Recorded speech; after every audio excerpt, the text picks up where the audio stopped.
Hello students, welcome to online classes.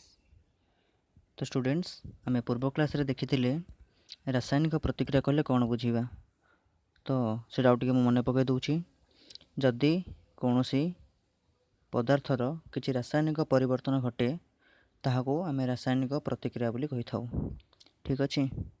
तो आज आमे देखिबा तुम पई काम 1.2 देखो एटा जे आमे देखिबा तुम पई काम 1.2 देखो से कौन कहिछि से कहिछि क परीक्षा नली रे किछि लेड नाइट्रेट रो जलीय द्रवण नियो कौन नबो लेड नाइट्रेट देखो मु तार फार्मूला लिखि दउछि तमे सबु एहा को खाता रे लिखि देबो। ठीक अछि। लेड नाइट्रेट रो कौन फार्मूला ना PbNO3 होल 2 NO3 होल या तळे 2 लिखिबो। ठीक अछि। एटा होछि लेड नाइट्रेट रो संकेत तापर होछि तहि रे पोटासियम आयोडाइड रो जलीय द्रवण मिसायो पोटासियम रो आयोडाइड रो संकेत होछि Ki। ठीक अछि। कोन फार्मूला Ki। तो जत्ते बेले तमे देखो पिले ए जो लेड नाइट्रेट आउ पोटासियम आयोडाइड एटा हला दिटा लूण हला एवं ए लूण दिटा देखियो केमिति ना धळा दी जांग लूण धळा एवं आमे भी जो लूण खाउचे तार ना हला सोडियम क्लोराइड सेटा भी धळा।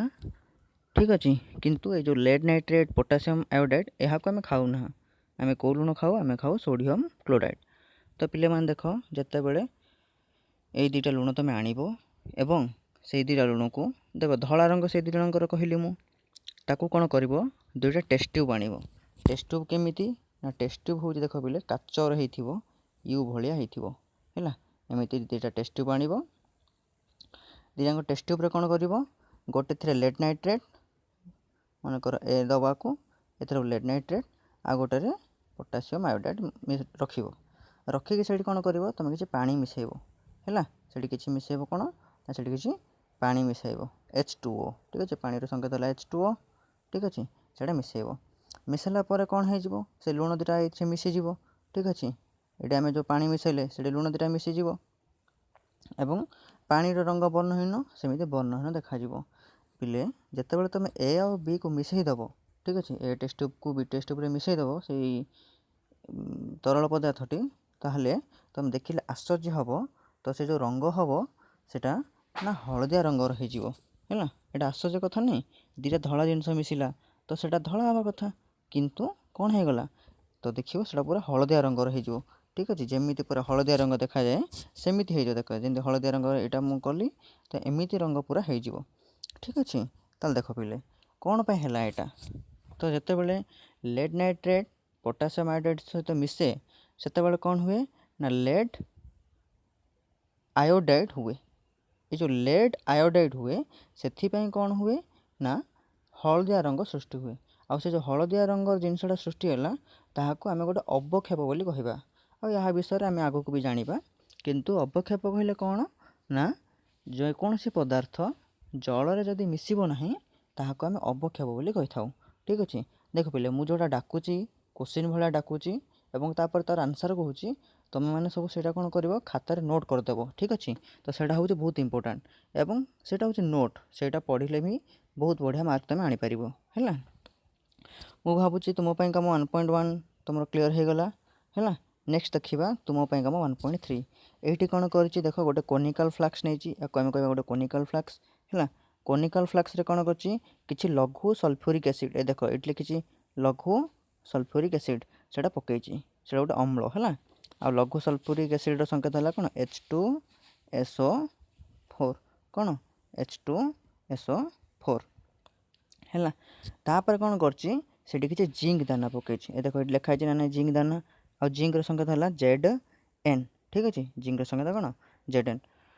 तो देखो प्रथमे कोन कला किछि लघु सल्फ्यूरिक अम्ल पकाइला तापर सेठी कोन करा गला किछि जिंक दाना पका हैची तो देखिबो कोन हो संगे संगे जते बेले जिंक दाना पका जिवो तो तत्क्षणात संगे संगे जेमिति पकोड़ी छाणिला बेले ता चारिपटे बुदबुद होई गैस लागे गैस बाहरे सेमिति से जो जिंक दाना चारिपटे गैस गुडा को बाहरिबो आ सेटा कोन गैस सेटा होची H2 गैस हैला बिले सेटा को गैस ना सेटा होची H2 माने हाइड्रोजन गैस हैला।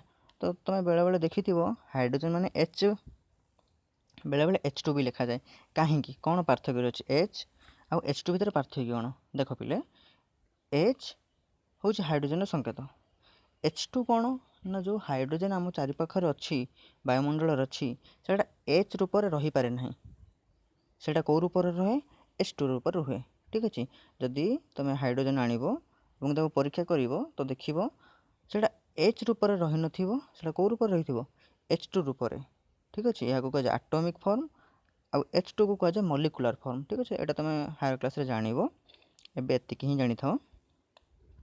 तो देख जिते बड़े लघु सल्फ्यूरिक एसिड सहित मिसेले जिंक दाना कौन है ना सल्फ्यू हाइड्रोजन गैस बाहर देख आम कमी कहवा ना सल्फ्यूरिक एसिड जिंक दाना सहित प्रतिक्रिया कर हाइड्रोजन गैस निर्गमन करे। हाँ आउ देख तुम जदि ये जो कनिकल फ्लास्क अच्छी आपको छुईब तो तुमको टे गरम लगे है कौन लगे गरम लगे ताहले यही परीक्षा कौन कौन है ये ना कि गैस बाहर एवं गरम भी लगिला ठीक अच्छे तो आपको आम से रासायनिक प्रतिक्रिया बोली कहूँ। देख तो कौन कौन है आम कहीपर रासायनिक प्रतिक्रिया देख पे यहाँ बहुत इंपोर्टाट है बेले बेले परीक्षा क्वेश्चन आसे कौन कौन है आम तो कह रासायनिक प्रतिक्रिया होली गोटे अवस्थार परिवर्तन है फास्ट है कौन ना अवस्थार परिवर्तन माने अवस्था आम जाने 3 प्रकार कठिन तरल गैसीय तो से भितर किसी परिवर्तन होदी ताल आम कह रासायनिक परिवर्तन होली। नेक्स्ट रंगर परिवर्तन देख रंगर परिवर्तन माने कौन देख उदाहरण 1.2 आम जाने ना जिते बड़े दुटा जाक मिसईदे तो से हलदिया रंग होगा ये रंगर परिवर्तन है ठीक अच्छे। 3 नंबर है गैस निर्गमन माने ये देख ये जो हाइड्रोजन बाहर ये गोटे गैसटे बाहर यहाँ को भी आम प्रतिक्रिया बोली कहवा। तापर तापमात्रा परिवर्तन परिवर्तन माने कौन देख जो ये छुईले ये जो टेस्ट जो कनिकल फ्लास्क को गरम लगे ताले ये कौन है तापमात्रा किसी परिवर्तन है ठंडा भी लगे पारे बेले बेले गरम भी लगे पारे है। आ तुमको गोटे मु परीक्षाटे करने कहबी से तुम कर घरे देख है कौन कर कि सर्फ नब सर्फ को हाथ में धर एवं ताको पानी भितर बुड़े देव देख तुम हाथ सांगे सांगे तातीब ठीक अच्छे कहीं तातिला से किसी तापमात्रा बढ़ला कि ताप सी कौन कला तुम हाथ को सी देला से आमको तातिला या ऊपर आम आग को बहुत सारा पढ़ा भावु जी सब क्लीयर हो गल। तापर देख तापर है रासायनिक समीकरण देख रासायनिक समीकरण कौन देख बोले यहाँ मुझे डाकुची ये तुम लिखिदेव ना गोटे रासायनिक प्रतिक्रिया को ये देख गोटे रासायनिक प्रतिक्रिया को क्षुद्र और संक्षिप्त रूपे लेखिया प्रणाली को रासायनिक समीकरण कह जाए। आउ थे कहूँ रासायनिक समीकरण कहले कौन बुझा ना गोटे रासायनिक प्रतिक्रिया को क्षुद्र और संक्षिप्त रूप से लेखिबार प्रणाली को रासायनिक समीकरण कहवा है। तो देख या केमी केमी लिखिपर प्रथम है शब्द समीकरण शब्द माने कौन ना आम शब्द द्वारा लिखा देख ये जो होता प्रथम जो आम परीक्षा गोटे करते 1.1 रे से कौन करते ना मैग्नेशियम ऑक्सीजन सहित मिसी आ कौन होता ना मैग्नेशियम ऑक्साइड होता ठीक अच्छे ताको आम एमती लिखिपर magnesium plus oxygen give rise to magnesium oxide एटा आम शब्द लिखिले तेणु आपको आम कौन कहवा शब्द समीकरण बोली कहवा है। तापर देख ये जो बामपटे जो गुड़ाक थाए ताको आम कहू कौन प्रतिकारक एपट कौन कहू प्रतिकारक बा इंग्लीश रे कहू LHS और जो डाहाण पटे थाए से आम कहू उत्पाद बा RHS ठीक अच्छे। तो टे मन रख काले सर्ट क्वेश्चन पड़ जापे तो बामपटे जोड़ा थाए प्रतिकारक डाहाण पटे जोटा थाए उत्पाद एवं सेमानकर भितर गोटे तीर चिन्हटे अच्छे देखुच तीर चिन्ह है आउ ए तीर चिन्हर माने कौन तीर चिन्हर माने है रासायनिक प्रतिक्रियाटा से दिगरे हो देख ये कौन मैग्नेशियम प्लस ऑक्सीजन हो कौन तीर चिन्ह देती ताने मैग्नेशियम ऑक्सीजन मिसिकी मैग्नेशियम ऑक्साइड होती तो केबे भी मैग्नेशियम ऑक्साइड मैग्नेशियम ऑक्सीजन हो पार ना है। आउ गोटे कथा ना जदि 2 ବା 3ଟି प्रतिकारक रे देख ये 2 ବା 3ଟି प्रतिकारक 2टी अच्छी तो से मझे कौन चिन्ह अच्छी प्लस सेमती जदि उत्पाद भी 2 ବା 3ଟି रे से भितर कौ चिन्ह रहा प्लस चिन्ह यहाँ है ये जहाँ लिखाई से मुझे बुझीदेली है।